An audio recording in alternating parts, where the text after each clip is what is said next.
ثواب من رجى الله أحسن الظن به. بسم الله الرحمن الرحيم. ثواب من رجى الله وأحسن الظن به. Thawab man, pahala orang raja Allah, yang dia berharap kepada Allah Subhanahu wa taala, wa ahsana, dan dia memperbaiki adh-dhanna, persangkaan, bihi, kepada Allah Subhanahu wa taala. Qala Allah taala, innal ladzina amanu wal ladzina hajaru wa jahadu fi sabilillah ulaika yarjuna rahmatallahi wallahu ghafurur rahim. Innal ladzina, sesungguhnya orang-orang, amanu, yang mereka beriman, walladzina, dan orang-orang hajaru, yang mereka berhijrah, wajahadu, dan mereka berjihad fi sabilillah, di jalan Allah. Ulaika yarjuna rahmatallah, mereka itulah orang-orang yang mengharap rahmatnya Allah Subhanahu wa taala. Wallahu ghafur, Allah Subhanahu wa taala Maha Pengampun, Lahi Maha Penyayang. Thawabu man rajallaha wa ahsana dhanna bihi. Ini hadis, ini ayat menceritakan tentang fadilahnya raja, fadilahnya berharap kepada Allah Subhanahu wa taala. Untuk mencapai ridha Allah Subhanahu wa taala, maka kita ini harus melewati tahapan-tahapan, melewati tangga-tangga yang harus dilalui. Termasuk tangga yang harus dilalui adalah tangga roja, tangga berharap kepada Allah Subhanahu wa taala.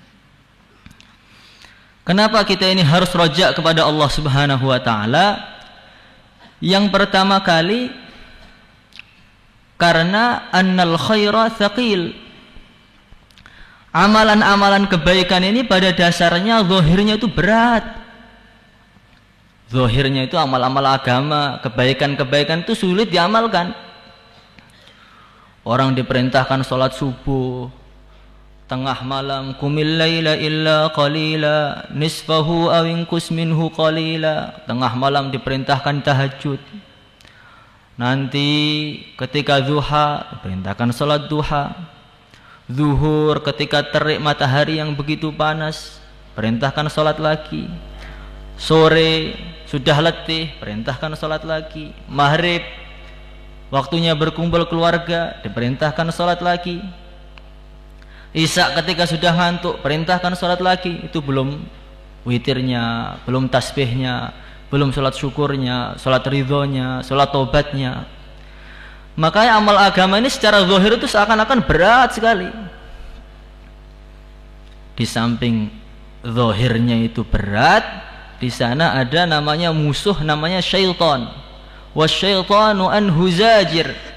Syaitan itu selalu menghalangi manusia dari berbagai arah. Sebagaimana janjinya syaitan dulu kepada Allah Subhanahu wa taala, la aqudanna lahum siratakal mustaqim thumma la'atiyannahum min bayni aydihim wa min khalfihim wa an aymanihim wa an syama'ilihim wa la tajidu aktsarahum syakirin. Jadi setan ini sudah janji akan menghalangi manusia ini dari jalan yang lurus. Kemudian akan didatangi dari depan, belakang, kanan, kiri, sehingga mereka ini tidak bisa mendapatkan ridha Allah, mereka tidak bisa syukur kepada Allah Subhanahu wa taala. Maka Al-Imam Al-Ghazali beliau menceritakan bagaimana usahanya syaitan itu dalam menghalangi manusia itu luar biasa. Mujahadahnya itu enggak kalah dengan mujahadahnya orang-orang yang mujahadah. Jadi pada awalnya setan itu akan datang ke manusia untuk menghalangi orang untuk amal. Maka dia akan mengatakan, Tuan jangan amal, jangan mondok, gak usah mondok, gak usah mesantren, ini zaman sudah zaman modern. Nanti kalau kamu mondok, kamu pulang ditanya orang bagaimana, kamu tamatan sekolahan mana, Saya tamatan pesantren. Waduh, itu ketinggalan zaman itu. Sudah nggak zaman lagi. Pesantren itu hebat tahun 500-an. Tahun sekarang itu sudah tidak. Kalau orang-orang pesantren ngomong itu nggak ada yang mau dengar. Ini kata setan ini. Jadi orang-orang pesantren itu didonkan sehingga mereka nggak mau mondok lagi. Sudahlah, kerja sana, sekolah sana, cari ijazah sana. Kamu belajar nahwu sorof itu untuk apa? Hah? Beli nasi pecel bisa pakai nahwu? Ini kata syaitan. Jadi mereka pertama menghalangi orang untuk amal. Lah dalam ujian pertama setan ini sudah banyak sekali orang yang tumbang, gagal. Sehingga kelas 1 pulang, kelas 2 pulang, santri baru pulang, kelas 4 sudah pulang. Yang sampai daurah itu jarang. Itu ujian pertama, belum yang kedua. Lah setelah setan tadi berhasil menguji pertama, maka banyak yang gagal. Tapi orang-orang yang dijaga oleh Allah Subhanahu wa taala, maka ketika itu dia akan mengatakan tidak. Saya harus tetap amal, saya harus tetap belajar, saya harus tetap mondok. Enggak peduli. Dunia ini ujian kok malah sekolah itu untuk apa? 60 tahun itu enggak ada gunanya itu. Ini orang yang ditolong oleh Allah. Ketika lolos dari ujian pertama tadi, maka setan akan datang lagi. Dia mengatakan, ya, kamu berhasil dari ujian saya yang pertama, nggak masalah. Tapi sekarang ada ujian yang lebih berat lagi. Setan mengatakan, kamu amal tidak apa-apa, tapi bagaimana amal itu ditunda, jangan sekarang. Kamu mau sungguh-sungguh, jangan sekarang, nantilah kelas 3, kelas 4, kelas 5, kalau sudah daurah baru, kamu masih kecil. Belum waktunya sungguh-sungguh, nanti saja kita puaskan masa muda dulu. Nanti kalau sudah puas baru sungguh-sungguh ikut istighosah, tahajud semalam salam suntuk, ya. Kata setan ini. Lah ujian yang kedua ini lebih banyak lagi orang yang gagal. Maka orang-orang yang sudah kelas 6, sudah daurah, kok tidak bisa membaca kitab ini karena gagal ujian ini. Dulu dia mengatakan ketika mau ngaji tundalah nanti saja, akhir tahun, pertengahan tahun, terus sehingga sampai daurah tidak terasa, isim fi'il tidak bisa membedakan. Ini karena ujian yang kedua. Kok sudah kelas 6 belum khatam Quran, ya ini sebabnya. Ditakhir tadi, ditunda lagi, ternyata sudah tua. Ketika sudah lolos ujian kedua, maka orang-orang yang sungguh-sungguh akan mengatakan tidak. Saya tidak tahu umur saya mau sampai berapa hari.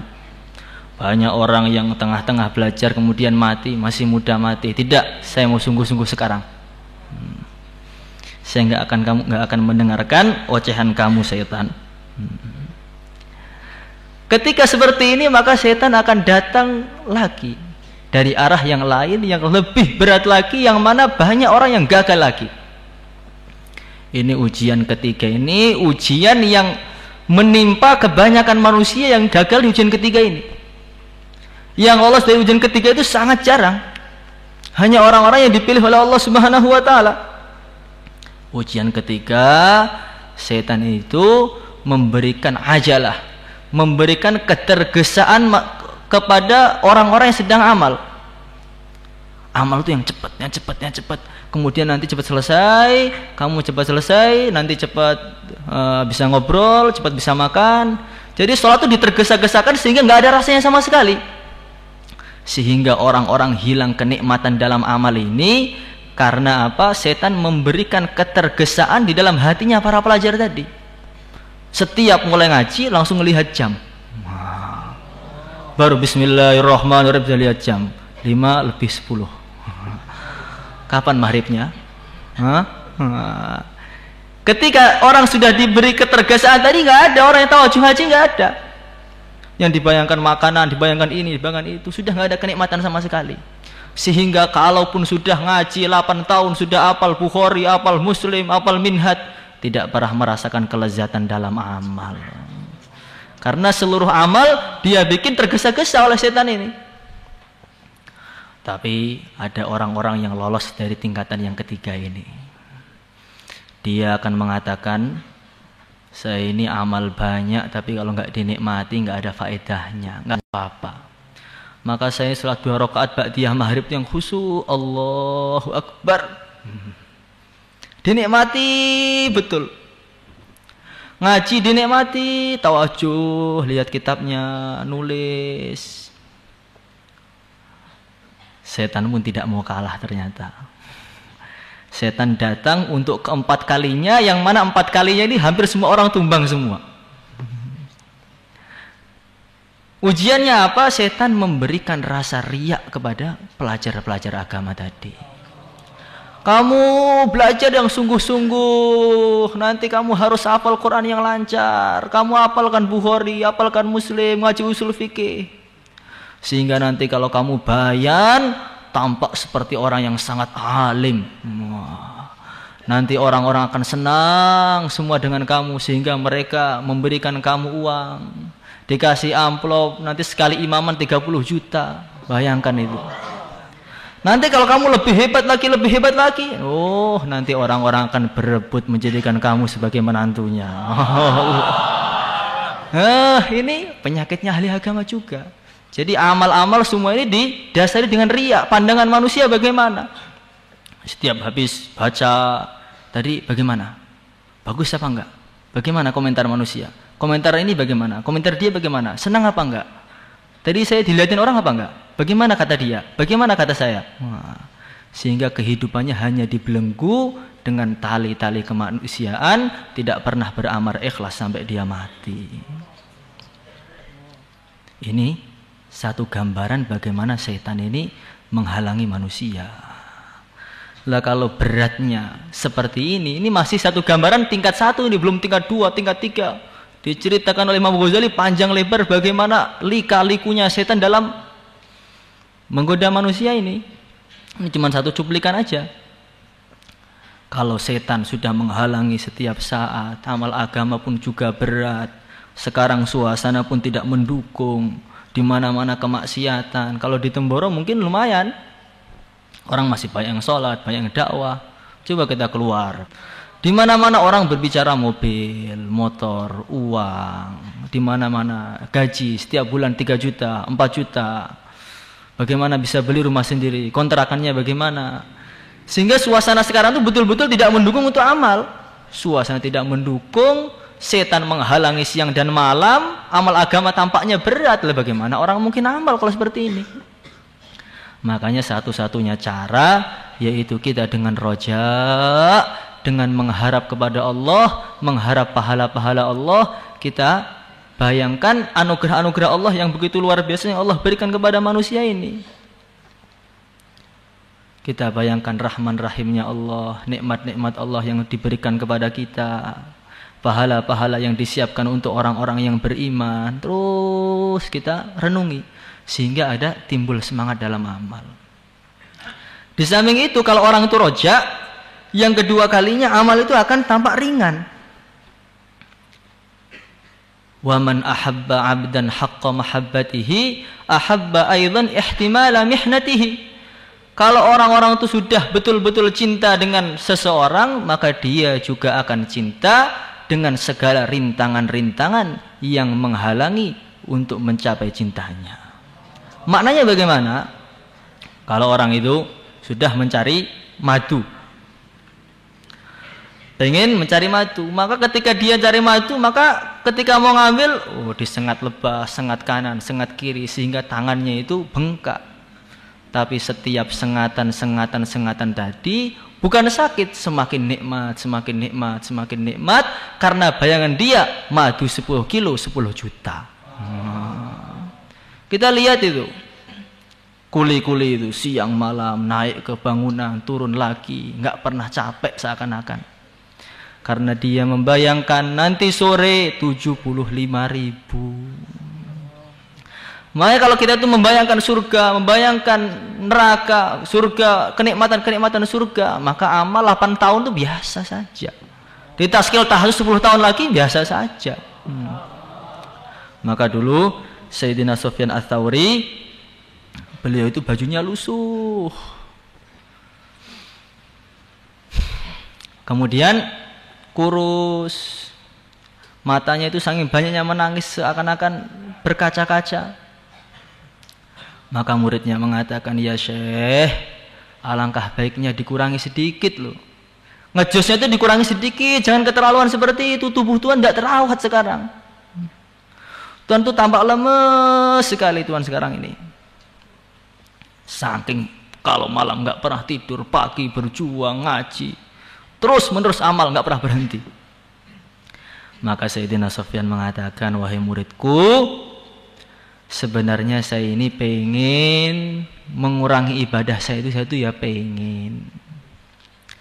Tetapi saya itu ingat satu hadis dari Rasulullah Sallallahu Alaihi Wasallam, satu hadis bahwasanya ahli surga nanti ketika mereka masuk surga, maka tiba-tiba ada sinar yang saking terangnya itu 8 surga berkilau semua, mengkilap semua. Maka orang ahli surga itu terkejut.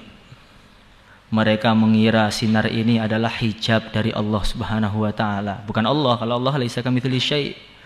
Ini hijab dari Allah Subhanahu wa taala. Maka saking terangnya, indahnya, berkilaunya sinar tadi, maka mereka semua fayahiruna sujada, mereka semua tersungkur dalam keadaan sujud, kata Sayyidina Sufyan.